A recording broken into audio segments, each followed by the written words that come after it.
Thank you all for being here today. I'm Hallie Busta, a senior editor at Education Dive, and I'll be your moderator. We're here to talk about online learning at scale, and our panelists today represent institutions that are approaching that in a variety of ways, and we'll talk more about that throughout the panel today. But to start off, I'm going to ask each of our panelists to spend just 30 seconds introducing yourself, tell us who you are, who you work for, and what you do. And Don, why don't we start with you? Sure, thanks, Hallie. My name is Don Kilburn. I'm currently the CEO of UMass Online. University of Massachusetts Online is essentially responsible for helping the university system with online programs and online development. And I've been with the university for almost 3 years now.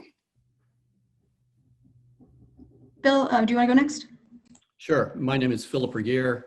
I am a University Dean for Education Initiatives at Arizona State University, and I'm CEO of EdPlus. EdPlus at ASU is the umbrella organization that essentially is responsible for everything that the university does in terms of advancing teaching and learning in a digital format. It includes ASU Online and other outshoots of that, like Earned Admission and the Starbucks College Achievement Plan, our relationships with Uber, et cetera, et cetera. I've been at ASU as a faculty member for over 30 years now. Thanks, Philip. And Lou, do you want to finish us out? Sure. Lou Pugliese, I'm Executive Vice President at UMGC. I work in the Executive Office reporting to the President, and I work with Academic Affairs, the Digital Technology Office, Strategic Enrollment Management, HR, and a unit that we have, which is Corporate Learning Services and Workforce Education. I came here in April, and prior to that, I was from last August, the CEO of UMUC Ventures, which is an endowment-based innovation fund that's connected to the university. It's not governed by the university, but connected to the university with the purpose of investing in ed tech that fuel entrepreneurship and innovation at the university. All right, thank you all for those introductions. I'm going to jump into some questions. So we're here, it's the middle of fall term. COVID is still with us and probably will be for some time. I'd like to hear from you, how do you think the rapid shift to online learning across the sector of all different kinds of schools, types and sizes, how's that impacted your view of the role of scale in online learning? I'll take whoever wants to go first. So I'll jump in, and I'll just throw out some thoughts that I think we've heard before, but I don't think that COVID actually changed the future in any way, but I think it did accelerate it. And so what we're seeing in terms of universities who had traditionally, let's just say, not embraced online or digital teaching and learning, COVID forced them to begin a process of using digital teaching and learning technologies. And they found out, in many cases, much to their surprise, that digital teaching and learning technologies actually work very well. This is something that's been well known in the research literature for almost 2 decades now. I think in terms of the 3 institutions represented here, we've certainly known this for a long time because we've advanced digital teaching and learning for a long time. But it's forcing many, many universities who would not have previously embraced digital teaching and learning to do so. And the results are uneven because many universities were completely unprepared to go digital. For those who had prepared, it was a much smoother transition. Yeah, I would add to that, Phil, and just say that generally when you sort of look back and you evaluate what's happening and the challenges that some institutions have had, unfortunately, somehow, it kind of got positioned as a retreat, for institutions that were not fully online. Maybe they were doing some hybrid courses, but it sort of was looked at by a retreat. And so, Scott Galloway would say it's a reckoning for higher education, but I would agree with Phil that the particulars of putting together in a very rapid form, an online program, which, with limited tools, the default was, obviously Zoom for synchronous learning, was a real challenge, and the particulars specifically around student privacy and student authentication and, authentic assessment and all those things, institutions had to learn pretty quickly. I mean, I agree with both sentiments, and I would say it was lumpy and uneven. I would take it from a student perspective. I think what we learned is that, or what many universities learned and colleges learned, is that students who are really good students or really motivated find a way, and they find a way in remote learning or online learning. The folks that get lost are the folks, are the students that are in the middle, or the folks that need support. And I think that's the group that really struggled with the move to remote. So if you had, an Ivy League school with highly motivated, smart students, they may have gone to remote, and it might, they would say, well, it worked fine. Well, maybe it did work fine there, but I think for large numbers of students, it didn't work so fine, because as Lou and Phil both said, there was a reckoning around where we are in terms of the digital transformation in online education. Okay, and we're going to touch on some of these topics throughout the conversation, particularly how having scale at online in an institution can help address some of these issues. But I want to step back to before the pandemic. As we mentioned before, and as you said in your introductions, each of your institutions takes a slightly different approach to achieving scale online. And so I want to get into that a little bit more with each of you as it relates to your institution. So Don, I want to start with you. In early 2019, UMass Online announced plans to create a new online college focused solely on adult learners. Around that time, you guys also put an RFI out asking for OPM services with the goal of, as I understand it, expanding access to affordable online education to residents of Massachusetts. And then a year later, this June, you guys announced a partnership with Brandman University, a nonprofit online college, and the goal there was to expand online education opportunities for adult learners. So I'm curious if you can tell us, why did you guys decide to partner with Brandman, a separate university, and an existing university, and then what other kinds of partnerships have you considered?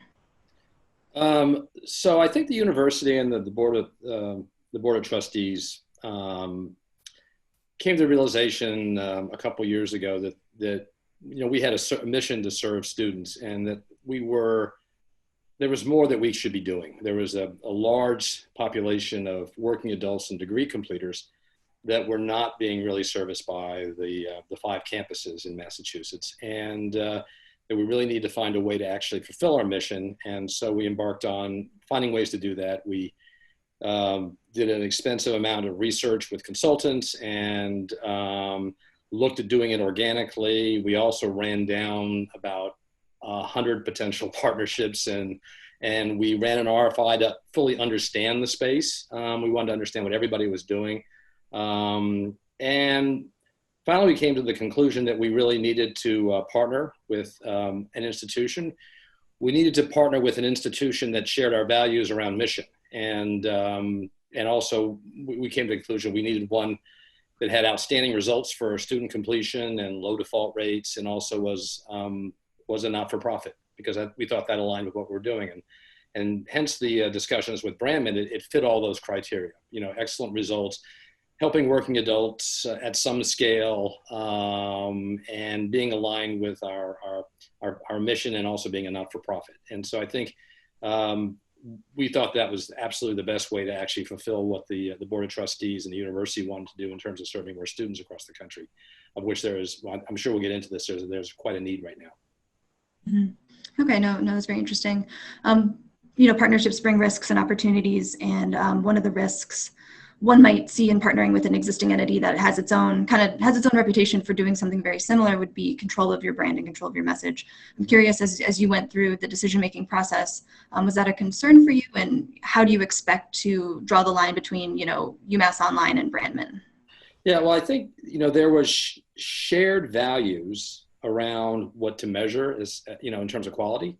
And I think there's a shared commitment around that their completion rates are very favorable to the University of Massachusetts. So I think there's some goalposts that we're going to have to actually abide by. And I also think that, in terms of the partnership, I think there'll be, general agreement on what good looks like. And, again, I've seen no daylight between what the university's goals are. And the university has quite a reputation for quality. And what Brandman does. So I think we have a pretty good alignment there in terms of where we're going. Okay, thanks, Don. Lou, a question for you. The University of Maryland Global Campus has taken a different path to growth, and it wasn't always called Global Campus. Can you tell us more about both the growth path and the impetus for the rebranding, which I believe happened last summer? Yeah, that's right. Thanks. At a high level, I think the new brand is a reflection of how we think about the world of higher education globally and our historical legacy and the post-secondary education market globally. We have 118 offices, actually 140 offices around the world. It was kind of this weird sort of initially two universities and a college, University of Maryland University College, which is a mouthful to say, but there's historical meaning to that. We were part of the University System of Maryland, one of 12 institutions, but we started 65 years ago globally with military populations around the globe. And so I think the new brand represents some of the innovations we've been able to make with hybrid learning initially, and then scaling online learning in a global way. So, we've got 90,000 students globally. And so the notion of, serving the marketplace in a global environment with a global brand, as our growth continued to occur, made sense to move it in something that had better alliteration and better representation of not only what we had been doing for years, but also aspirations for the future as well, for a roadmap. Okay, and then one of the topics of the conversation today is partnerships. Can you talk a little bit about, whether internal or external partnerships factored in? I know there's sort of a lot of innovation coming out of sort of the University of Maryland system and within sort of the venture area specifically. Yeah, so there's being in a system, it's obviously hard to sort of stop everything you're doing and begin to look at partnerships that work for all parties. So we're now launched a project, and particularly in the COVID area, that allowed us to take some of the CARES money and move it over to the system level and stand up 4 initiatives. One is an instructional design center, professional development, a system for credit transfer throughout the entire state, and a number of different initiatives that will allow different systems within the system to access content. And so that's part of the partnership that we created within our own institution in response to the pandemic. I think we have a long legacy as well in the corporate learning services area, and the need to better connect with our community for economic development projects. We're working now with about 25 corporate partners across the country, first starting with the state and moving into the country and looking at workforce development programs. And so we've been very, very involved in that and have a very mature business model around that. Okay, thank you. Now, Phil, a question for you. You guys are sort of a central piece of the university, kind of a lab, if you will, for online learning across the institution. But I know you also worked with Pearson for a time, sort of in the vein of we're here to learn about partnerships and growth. What role did that play in EdPlus's growth, and how did that relationship evolve? Sure, and to be clear, we still work with Pearson. We signed our first contract with Pearson in 2010. We renewed a contract with them as recently as 2018. And so the way I think about that particular partnership, and there are other partnerships we could talk about, like Starbucks and Uber and others, but the way I think about the Pearson partnership is it's very much built around what was at the time, what was the core of university business and business services that we had to retain, and then what was essentially context that we could outsource to somebody else, okay? So the thing that we never wanted to give up inside ASU was this idea that we're going to enroll our students, we're going to admit our students, we're going to hire our faculty, we're going to teach with the same faculty that teach the on-campus students. We're going to have the same admission standards. We're going to graduate with the same quality, the same outcomes. All of that thing was core to the academic institution, Arizona State University. None of that would ever be outsourced to a third party. In our mind, just philosophically, we are not going to outsource any of that stuff. That's what makes us what we are. What we did outsource is stuff that was not directly relevant to the brand or mission of the university and would advance and accelerate what we wanted to do with online teaching and learning. And so if you think about marketing, That, and particularly going back 10 years, marketing is not a core competence of most universities. And 10 years ago, it certainly wasn't a core competency of ASU. And so what we really asked Pearson to come in and do is invest in marketing and help us grow faster than we would be able to grow if we kind of bootstrapped this on our own. And that relationship has been very successful. And so what Pearson does for us, and has done successfully for 10 years, is what we refer to as direct channel marketing. So all of the individual students who come into ASU Online through domestic partnerships in the US are handled exclusively through Pearson.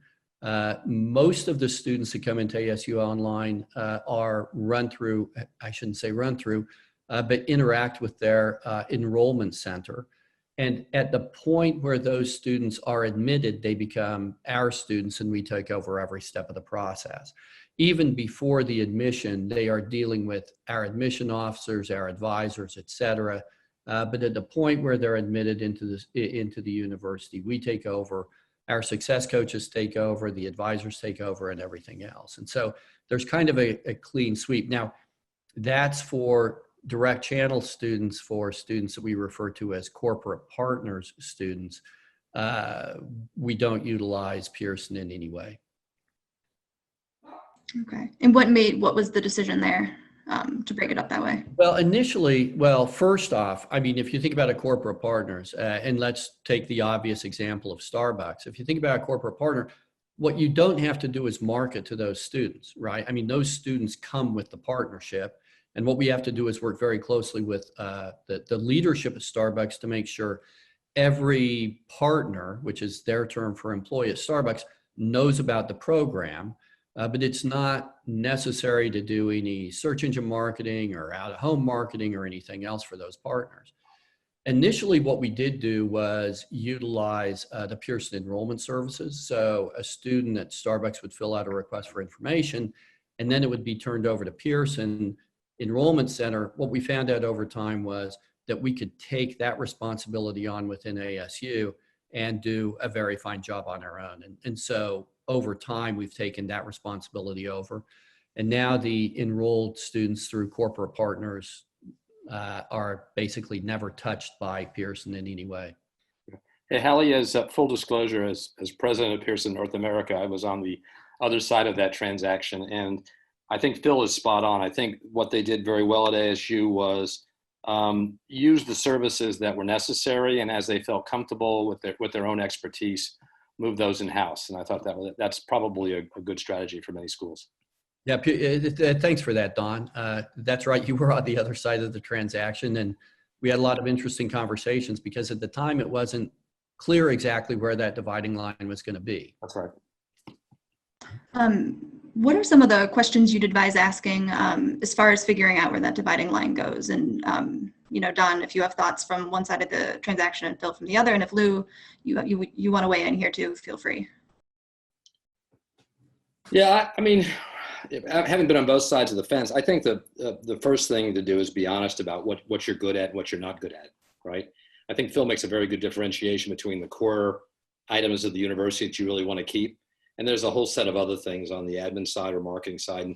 And I think, institutions really have to look in the mirror and say, are we really good at this? And I think, some aren't really quite honest around that. And I think that's the first step. And then, once you've actually got an honest assessment of that, I then think you need to explore the options externally, because it is very difficult to actually, if you're not very good and you're in an institution and things work a certain way, to actually move that institution quickly to a different kind of model. So I think that would be my advice, is to assess what you're really good at and have a real straight eye on that.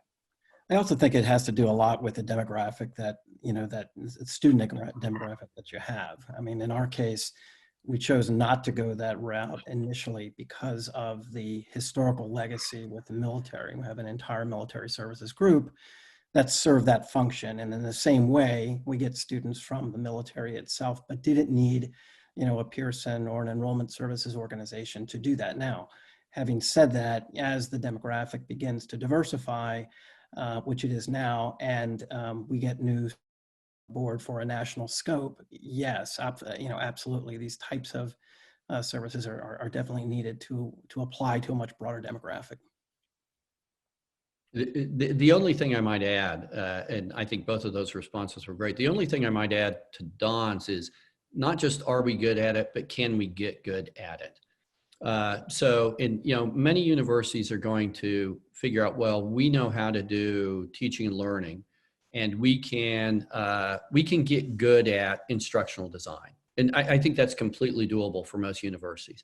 I think the part that's really hard, if they're going to begin expanding their scale and providing increased access, I think the part that's really hard for many universities is the underlying technology infrastructure that you need in order to satisfy the requirements of online students.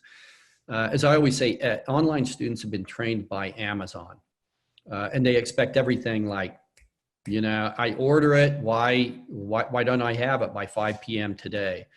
And so you have to become faster and more agile, and that requires a technology shop. In the case of ASU, we didn't have what we needed when we started this 11 years ago, but we had a very good central technology unit that we thought we could rely on to get fast. And we did. We changed business processes, we changed admission processes, we changed financial aid processes.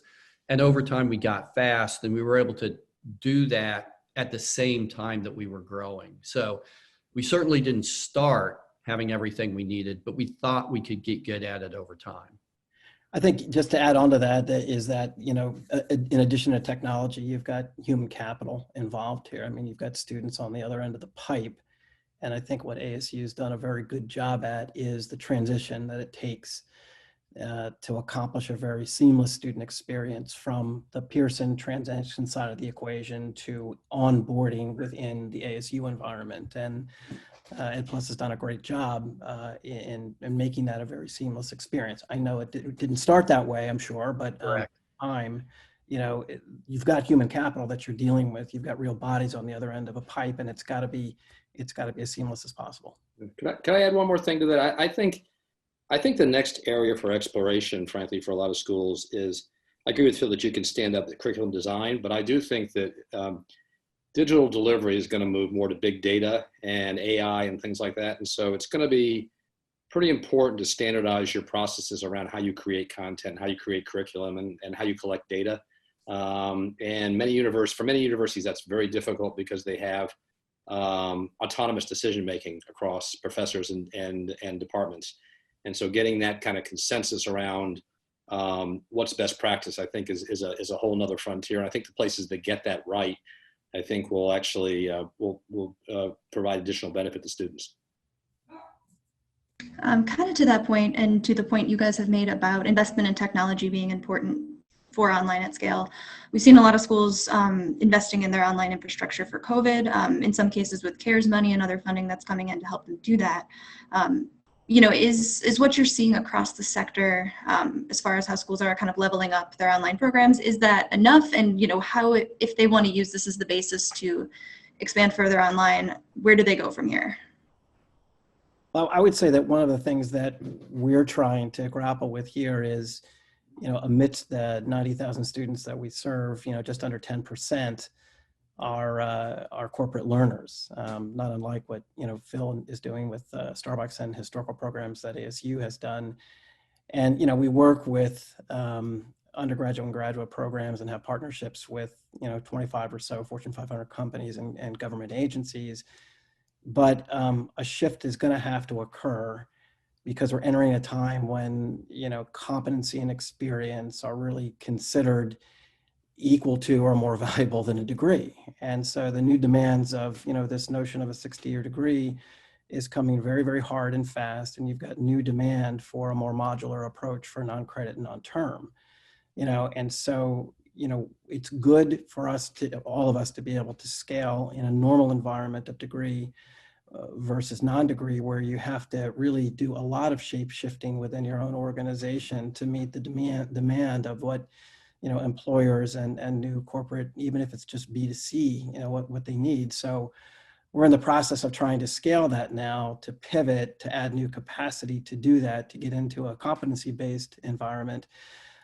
because I think, in pandemic, post-pandemic, obviously now it's really, really important to understand how we do that and how we do it well.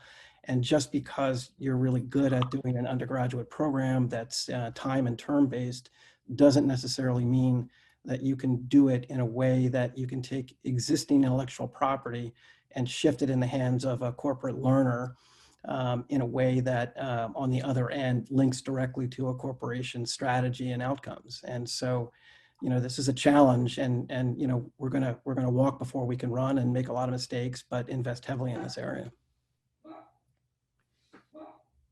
I'd agree with, I really agree with what Lou's saying, and I agree with what Don said around standardization of processes and standardization of curricula, which it will be, that is the Achilles heel at most institutions. I remember when we started looking at a college algebra many years ago, it probably took us a year to convince our faculty for everyone to use the same syllabus for a college algebra course.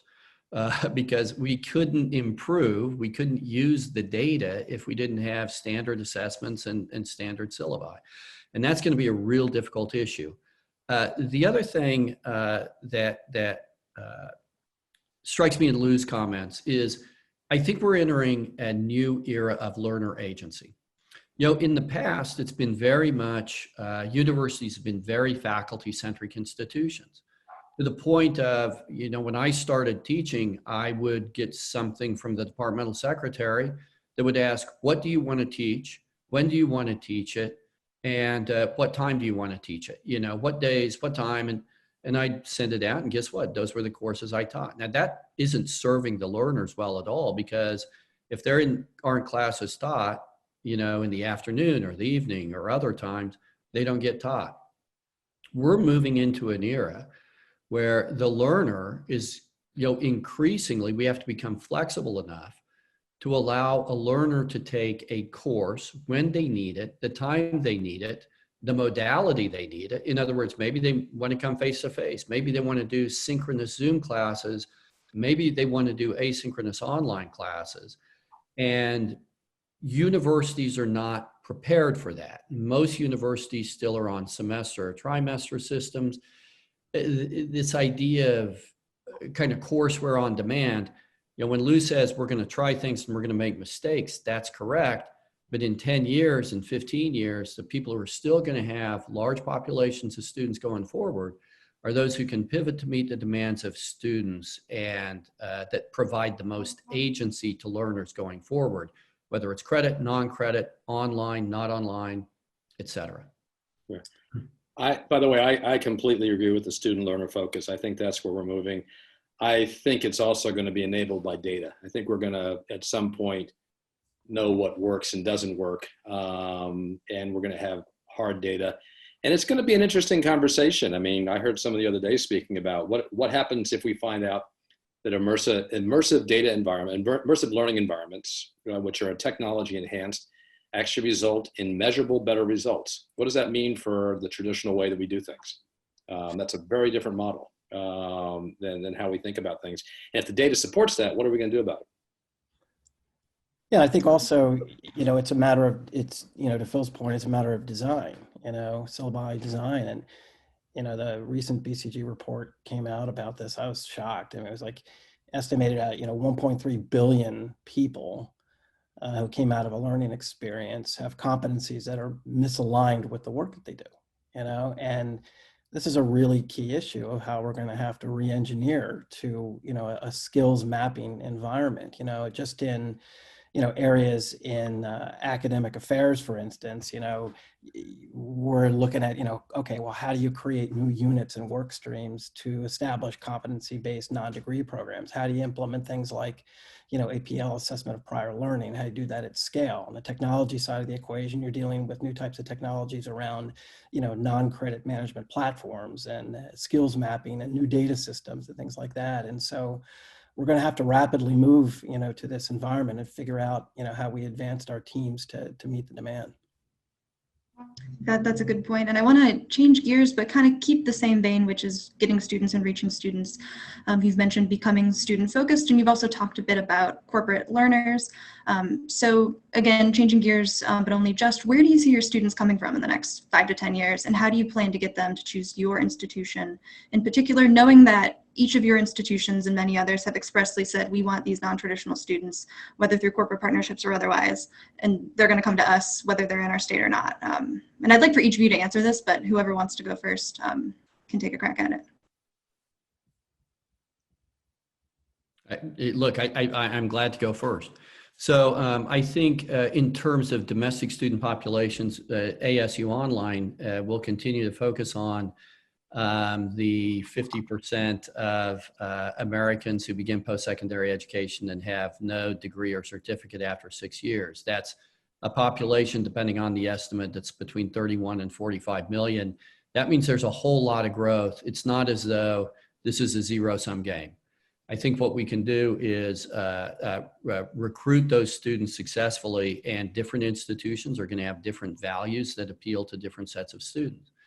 In the case of ASU, we offer essentially a full board public university education with the same outcomes, the same faculty that are teaching in our campus immersion programs, the same degree of rigor.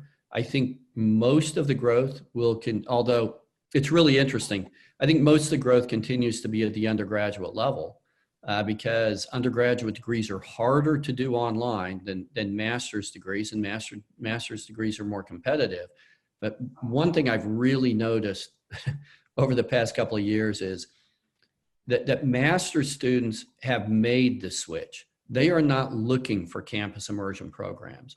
They are looking for online programs. And that's very different than the environment was 10 years ago.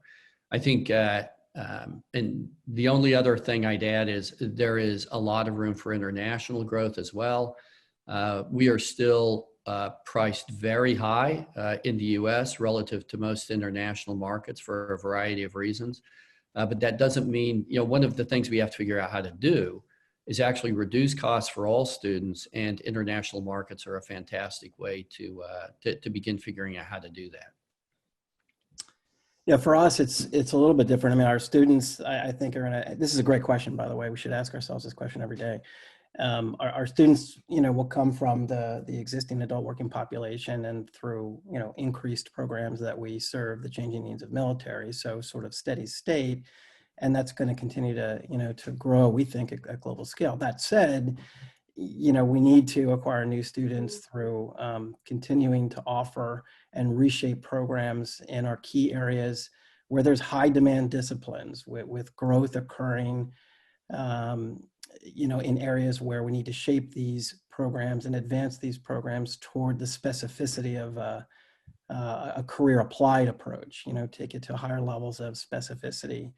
We also see, a new surge of students that we're starting to see now, where we have this, design imperative with increasingly diverse populations, in particular diverse populations in our state. So we have to find new ways to better represent underserved populations and target them with the right approach, with the right programs, with the right tuition structure. Focusing on alternative pathways and looking at, key alliances with lots of areas in community colleges and AP. And I think we're going to continue to see some growth in the corporate learning channels as well.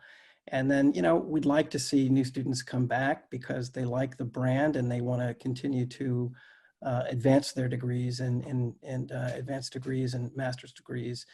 And then I think that there's a lot of opportunity in the growth and credit transfer area where we can develop. We're in the process now of trying to create better systems using AI to be able to target students for credit transfer. And so, multi-dimensional approach, at least on our end. I think both gentlemen outlined the most fertile areas for growth. Now, I do think that the demographics for the 18 to 24-year-old population are fairly unfavorable in the next 10 years. Not nobody, but there were less babies in 2008, 2009. That's going to work itself through. The 18 to 24-year-olds who immigrate to this country, we'll see what happens there, but there's definitely, a slowdown of that as well. So demographically, that's not great for that population. So you're going to need to search other places. I also think there is going to be quite a bit, to Lou's point, quite a bit of reskilling and reteaching and retraining as things like robotics and AI begin to alter jobs and alter the opportunities for people. And we're going to have to address that, going forward as well. I also think in terms of institutions, you're either going to get scale and you're going to embrace a different educational model, and you're going to actually be positioned to do these kind of things, or you're not. And I think without that change, I think it's going to be difficult for institutions if they're not able to make the leap to a new educational model to actually to provide the right kind of education for those kind of students. Hallie, can I interject something here? There's just one point where I push back against, I think, a little bit both what Lou and Don are focusing on, which is this notion that we need to increasingly prepare students for careers. And the way I read that is STEM disciplines, particularly engineering, business, and some of the hard sciences, become increasingly important. Programming, technology. I get that, and I understand that to succeed in this particular world, you have to have some skills in those areas. But I also think that universities, degrees in my mind are not going to go away anytime soon. Businesses have always been focused on skills development for their incoming workers. The chorus is just getting a little louder now over the past decade. But the fact is, being able to prepare students to think critically, to write, to communicate is as important as ever. We now have something approaching 4,000 or 5,000 students in humanities programs at ASU, in history and religious studies and philosophy, courses in English and Spanish. Those students are going to do fine. They may need some reskilling or retraining or new skills on the backside, but we have to continue to focus on the values and the learning outcomes that universities have historically focused on, and not simply pivot to what we think companies want now, because that's shifting sand over the next decade or so. Lest I be misunderstood, I wasn't actually making an argument for STEM. I was making an argument for this working population is uniquely interested in, did my experience get me an interview? Did they get me a job? Or did they get me a promotion? I think I agree with you. I think 21st century skills, soft skills, whatever you want to call them, are going to be increasingly important. Well, I think, and to Phil's point, that those are markers for success once you're, in a role in a meaningful job. I mean, if you don't have those skills, and if universities don't impress upon faculty to continue to advance that, you're be successful. Yeah, there's no doubt that career advancement and a focus on having a job when you get out of a university is increasingly important. I think probably for the learners that we're all dealing with, though, I'm dealing with adult non-traditional students. 95% of my students have jobs already, and what they're looking for is to advance themselves or get a better job or move up in the organization. That's right. Thank you for that. I think there's an interesting tension there with how do you ensure you're preparing students in the right way, but also giving them what they need, which is advancement or job in the first place. But we have about 5 minutes left, and so I want to kind of focus us a little bit kind of more broadly in your institutions. You've mentioned ways to improve quality for students, different ways to reach different student groups. But right now, your entities are largely sort of separate from the rest of the institution, or at least your core student groups. Do you envision the wall between at your institution where these walls exist, but elsewhere across higher ed, sort of the walls between this scalable segment of online that's trying to reach non-traditional students and your core student groups, which, for public four-year universities has historically been students between 18 and 22 who want something different and need something different out of college. Are those two worlds going to collide, and how do you envision that happening? I'll just jump in. I think that it's not so much of a wall itself that needs to come down or is going to remain. I think we need to keep reinventing our own organizations. So something that's really hard to do at a lot of universities where they're traditionally structured. And so at least our institution, we see trying to reshape cross-functional teams in a way that doesn't look like a typical functional stovepipe or plugging a hole using an existing structure of task forces. We see it, more trying to reshape the institution as a series of joint ventures, if you will, where key staff become a part of, a quote unquote figurative JV, where you need to accomplish those strategic goals with different people from different organizations, but shuffling them in a way that is much more efficient in reaching that objective. Yeah, I think we would like to be a hub of innovation around new practices, and I think campus-based programs, as it fits their mission and as it sees fit, hopefully we would be able to provide some different and new ways to do things. So we find out that a certain amount of coaching or certain database coaching actually improves retention or improves performance, that would be the, we certainly have a good environment for actually hopefully proving that out if we're able to do that. And I would think that would be something that could move the campuses along the innovation front, and maybe do something different.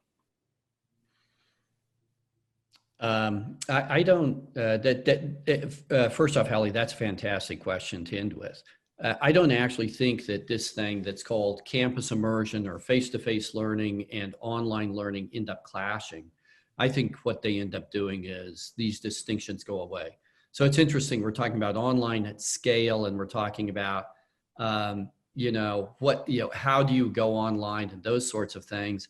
And it seems to me that we're probably going to look back at this in 10 years and say, well, that was such a 2020 discussion, because it's really about, again, I'm going back to learner agency. You have to look at what learners want, and increasingly what they want is a very flexible learning environment where they can take an online course that's asynchronous, they can take a Zoom course, they can take a course because they can go to a campus and actually take a course for 7:30 on Monday, Wednesday, Friday.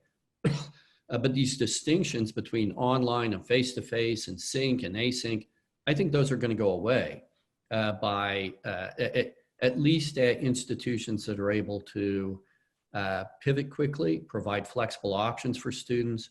And I think that while some things will continue to be called online, the distinction is already, like it's confusing, like what a hybrid course is. Like, it's hard to explain precise with any type of precision what a hybrid course is anymore. And I don't think that's because it's a hard thing to define. I think it's because there are so many different ways of doing it. And so I think that's going to continue to accelerate in the future. Hallie, if I could add something, I think one of the ways to frame this is, where are you on the digital transformation path? From completely analog to machine learning way over here, and where do you fall on that path? And I think, to Phil's point, people are falling in different parts of that journey, and putting it in defined boxes is difficult. But I think you need to figure out where you're on the journey. And you may have different parts of your organizations in different parts of that journey as you go forward. Yeah. All right. I think that's a great place to stop for today. Thank you all for taking the time to talk. 2020 is an interesting time to be talking about online at scale, but we did it. And interesting. It'll be interesting to check in on some of these thoughts in the next couple of years and see where they go. But yeah, thanks everybody. Thanks, Hallie. Thank you. Thank you.